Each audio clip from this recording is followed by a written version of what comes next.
Hello and welcome to another exciting episode of Can It Take a K26, the show where we take a variety of Nerf blasters and see if they can be upgraded using a K26 spring.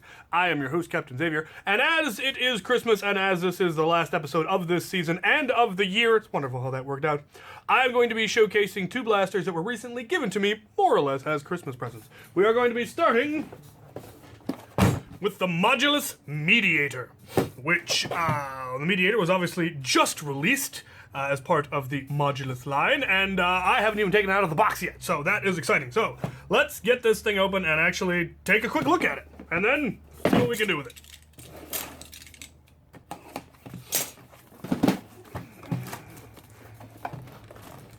Give me the thing. Work it over. Leave off.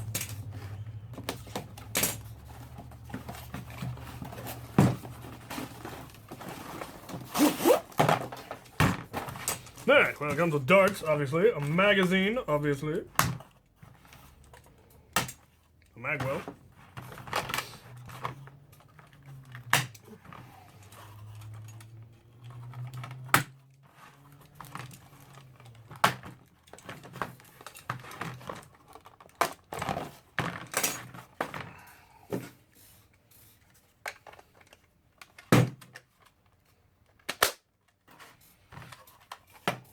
interesting.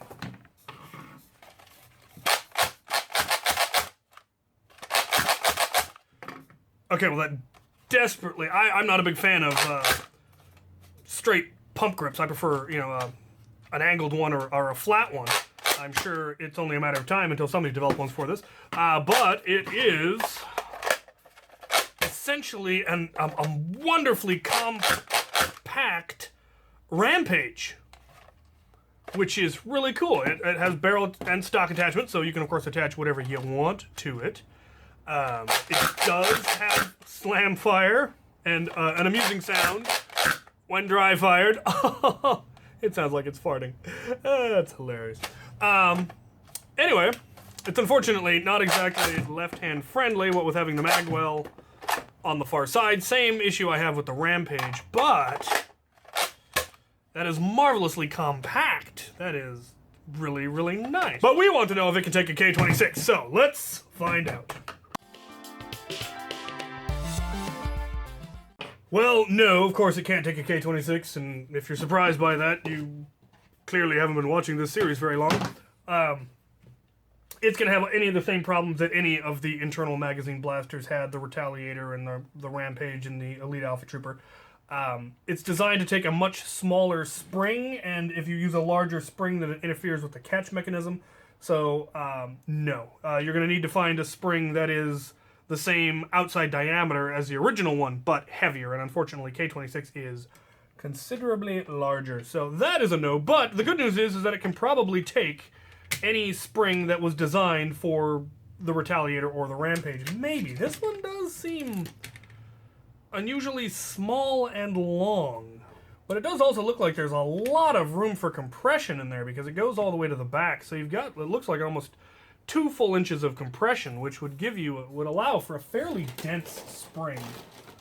I don't think I have any of the right size that are the right length that are going to be any more powerful, because unfortunately the design of this back end means that it's going to be very picky about what springs would work without some serious internal modifications. So I'm going to leave that for a later day. I'm sure there are people out there furiously trying to figure out how to better upgrade this, and I will let them figure it out and then shamelessly use their knowledge, because I love the form factor of this. I just wish it was more ambidextrous. But obviously there really wasn't a way to do that and have, the magwell had to come out of one side or the other. They could have had it come out of the top like it does on the Rev Reaper.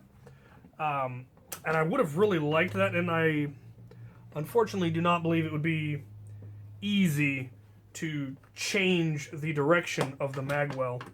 But if any of you folks at Hasbro actually watch my videos, I would like something very similar to this with a magazine that comes out the top, so that it would be more left-hand friendly. Or, if you really want to get nuts, make a right-hand version of this gun, or a right-hand magwell for this gun. All right, well, that is an unfortunate but not unexpected no. On to the next contestant. Our next contestant is the Helios. The Helios was also released, obviously, the end of 2018 as part of the rival line. And it was given to me by my patron, Jomo, and I am really looking forward to this one because this one will probably be able to take a K26. And I'm looking forward to finding out.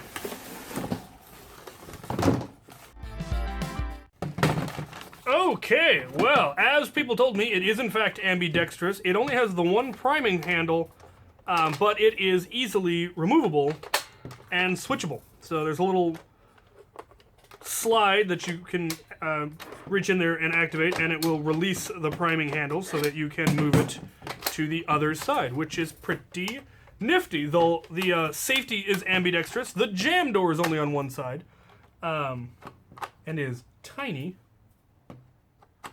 But that is peachy. That is really nice of them to do that. It is still very short and slightly bullpuppish, which is neat. Kind of addressed all of the issues that we had with the Apollo. I mean, it is essentially a reshelled Apollo. Magazine does go into the handle like it did on the Apollo, which is nifty. The one downside, it is still not really easy. It is slightly possible, but not particularly easy to release the magazine while holding the blaster. I mean, if they had it up here somewhere, it might have been a little bit more functional, but I imagine that would have been a lot more difficult to engineer. You can release it with your hand, with the palm of your hand, but it's not particularly graceful. So dropping the mag while you pull the next one is a little bit cumbersome, but it is possible, and I'm sure you could train to do it better. But the ambidexterity makes me very happy, and I really do appreciate that Nerf has been doing that more and more lately. So let's get this thing open and see if it can take a K26. All right, well, taking a look inside, it actually appears to be a little bit different, or actually quite a bit different than the Apollo internally. Different gear ratio, different gear mechanism. Still looks fairly solid. We're going to see what it takes to actually get in. Oh, massively beefy catch system. I like that. Very reinforced, very solid, heavy spring, very nice. Okay, but we need to get to the plunger. As per usual, K26 barely looks like it's even an upgrade, if it is at all, quite honestly. The springs in these rival blasters are very, very powerful. What we can try, of course, is a slightly longer K26. The question is, of course, will we be able to get enough compression? But in this case, I don't think that's going to be the limiting factor. So we're going to try a little bit longer and see what happens.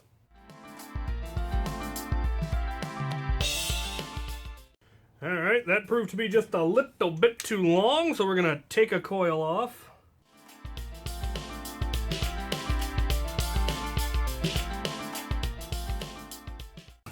Alright, that was a yes for the Helios, and thankfully I remembered to actually get the numbers this time. So the stock FPS was approximately 100, as the box says it should be, and the range was close to 75 feet, 80 feet, as the box suggests. But the accuracy, of course, at long range is fairly negligible. Modified, it was coming in at 120 FPS and getting closer to 85 to 90 feet.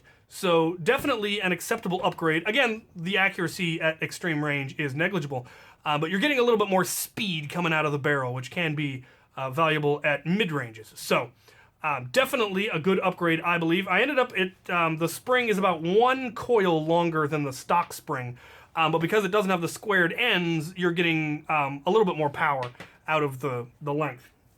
But it still catches just fine. Did have a little bit of jamming issues, but I don't know if that was just me But it seems to be working just fine now. The one point of failure that I anticipate is actually the priming rod. The whole ambidexterity thing is very, very awesome, but it does make for a slightly weaker connection. So if anything's going to end up breaking, I'm going to bet it's going to be the priming rod, just from the added stress. But for now, it seems to be fairly solid.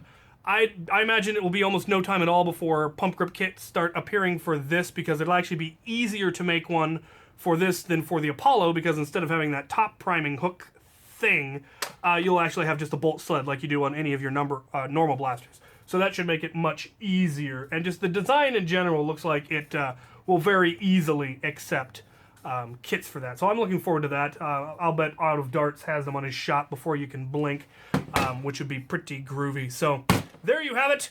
That is a yes. Let's recap. All right, for those of you keeping score at home or who just skipped to the end to see the results, that was a no for the Mediator and a yes for the Helios. And no surprises here, really, because this is basically a minimized Rampage reshell, and this is an optimized Apollo reshell. If any of you comment that they're both Jolt reshells, it will be the last comment of yours I ever see. So be aware of that. So yeah. This one could obviously probably take any upgrades that the Rampage can, maybe kind of depending on spring size. Look forward to seeing what people do with these. I would like to get a different grip because I'm not a fan of the pistol pump grip in general. I mean, I'd love to have this be a little bit slimmer so you could more easily holster it as a magazine-fed sidearm. That would be pretty cool to have a Springer sidearm that was pump action and took a magazine. So, and this one, I'm sure, once again, there will be kits for this for pump grip before the year is out, probably, if not early next year, I'm sure. Would like to see a slightly larger stock. This stock shoulder mount spot is a little bit small and kind of doesn't seat well, and I'd definitely love to see a pump grip for this one. But the upgrades in it increased the power by 20%, which is impressive, and the range about the same, so that was fun.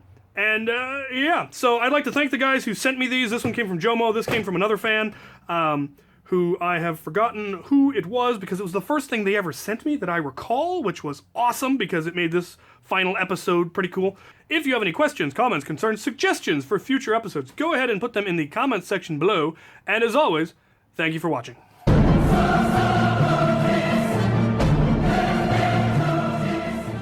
Welcome to a bonus round, just for the fun of it. There are no prizes here. But while range testing the Helios, I found some rival rounds that had gotten missed in my alley and had thus been out in the cold and wet, and I was amused to see what has happened to them. I don't know how well it really shows on camera, but they have soaked up a lot of water and have swelled considerably, because they are essentially sponges. And I didn't expect them to swell up so much. I expected them to, soak up water. But I wasn't expecting them to grow as much as they did. It's fairly noticeable, actually.